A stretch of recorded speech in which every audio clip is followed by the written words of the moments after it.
Hi, Birdie. How's it going? Hi. Now I'm so excited that I have multiple questions. What questions do you have? How often do you get into a situation where they might go back and forth with like another investor? Yeah.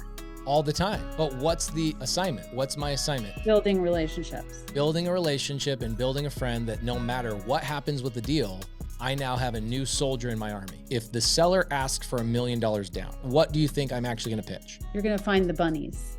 Like, what do they need that $1 million for? That's a good one. I like that. I'd say that's top 2, top 3 for sure. Guys, one of my calls, we can write an entire encyclopedia about. Do you think the agent who I asked the question of, isn't your seller worried about paying capital gains tax? And her immediate answer was what? I don't know. I haven't asked that question. So I immediately pulled that gun back and I go, that's not a conversation to have today. And I deviated immediately because she doesn't know.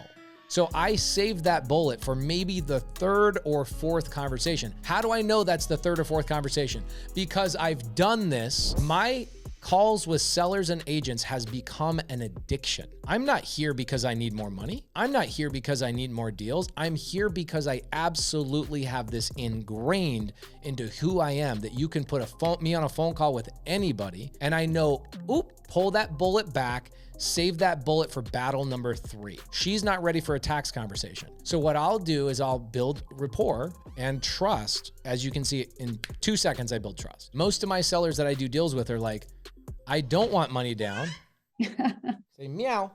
Meow. The agent has already told me what they know and what they don't know. They're not privy to tax situations. Most people will never even ask that question of, can I talk to the seller directly? Isn't that insane that I got to the point of trust so quickly? By the way, does this listing have pain, Birdie? No, it's been listed for 11 days and she already has multiple offers. I can do this with a fresh listing or an old listing. It does not matter. I build incredible rapport within less than 5 seconds, 10 seconds. I'm in there, we're friends. I'm now making them laugh. Your vibe attracts your tribe. My vibe and who I am attracts the tribe that we've put together, our collective community, right? That means I care about these people, which is why I can build rapport so quickly. I'm obsessed with knowing their actual story. I have a hard time buying a deal when somebody doesn't tell me why they're selling it to me. I'm like, tell me why. I want to know. And even if the deal doesn't work out, oh my gosh, I have to know why you haven't been able to do this or that or this or that or whatever else. I'm addicted to understanding the story of every individual. I'm addicted to the movie. Every seller call I jump on, every agent call I jump on is me buying a movie ticket and sitting in the front row and saying, I can't wait to see what happens. I don't care if it's a train wreck, a murder mystery, I don't care what it is. I just want to know. In my mind, I've created 2 separate situations here. I set the tone very specifically. I said, hey, regardless of whether this deal works out or not, very likely it doesn't. I'd love to do a bunch of deals with you. Are you seeing other opportunities? And then I also asked the same question. Are you seeing other opportunities? Are you running into other business? Without asking her those exact words. What I asked her was, can you tell me why there's so many RV parks in Kalispell? What the did that have to do with the conversation? It had nothing to do with the conversation other than I wanted to continually enforce questions, curiosity, get her talking, and also ask her in another roundabout way, do you ever run into storage facilities? Do you see what's going on there? I'm testing her knowledge. Is this somebody I want to work with? Then I'm like, okay, cool. Well, regardless of what happens with that deal, let's do expired listings. So I already have created an opportunity that no matter what happens, even if I don't have the $1 million, let's say I don't have the $1 million, you go into SubTo, you go to this magic place called the featured section. You then scroll down to the part where Pace gives you a video. What's the video? It's literally a video of me saying, hey, my name is Pace and my partner is sending this video to you.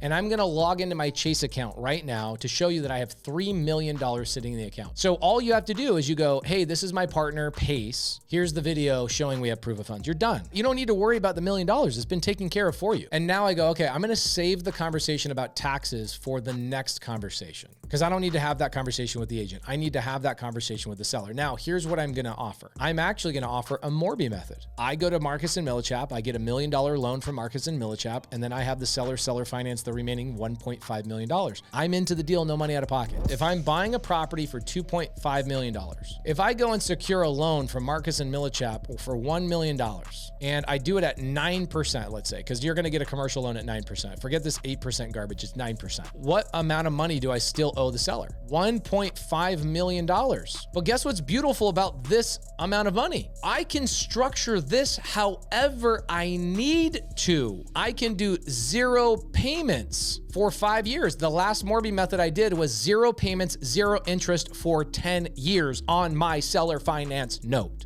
I can craft my seller finance note, the second lien position, however I'd like. 0 payment for 5 years means it's a silent second. It's quiet. It doesn't ask for a payment. It doesn't ask for interest. It doesn't ask for any of these things. So what I would do, Birdie, is I would go to the seller on my second call, probably more my third call for some of this more advanced stuff after I build rapport. And I would say, what if I go get $1 million and I give it to you? I don't think I'm going to cash flow with this interest rate. If you carry the other 1.5, would you be willing to do 0 payments until I can refinance at maybe a 4% rate? And also, here's the other problem too, is if I have the tax conversation with the agent, I needed to find out that that agent didn't understand taxes or how it benefits the seller. So that tells me I can't even bring this up on the second call. The second call is my way to build rapport with the seller. Let's say I'm brand new. How do I do that? I don't know. Maybe join a community of people that know how to close deals.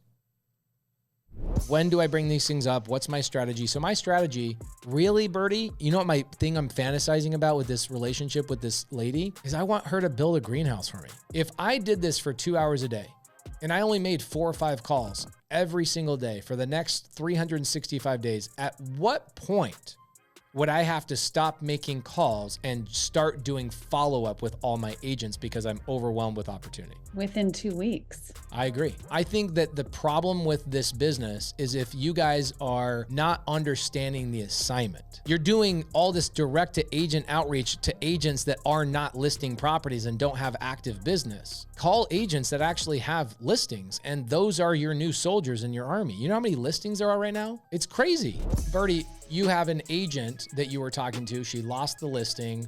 You now are going to go direct to seller. You're going to do the deal. I'm happy to call the seller and talk to the seller. This is a fun one because I had a really good rapport. He was a young guy and he just was too nervous. I think it was like a mindset thing with him where he just felt like, well, it's unprofessional for me not to you know what I mean? He lost the listing and I want it. If we had it under contract right now, what would we do with it? Short-term rental heaven. So your agent couldn't get this guy over the hump because he doesn't understand creative finance. So he let the listing go. Now you're going to go direct to seller. I was just asking if you wanted people to send it in. I would love to. Are you trying to close a deal on every call? I have that dialed in.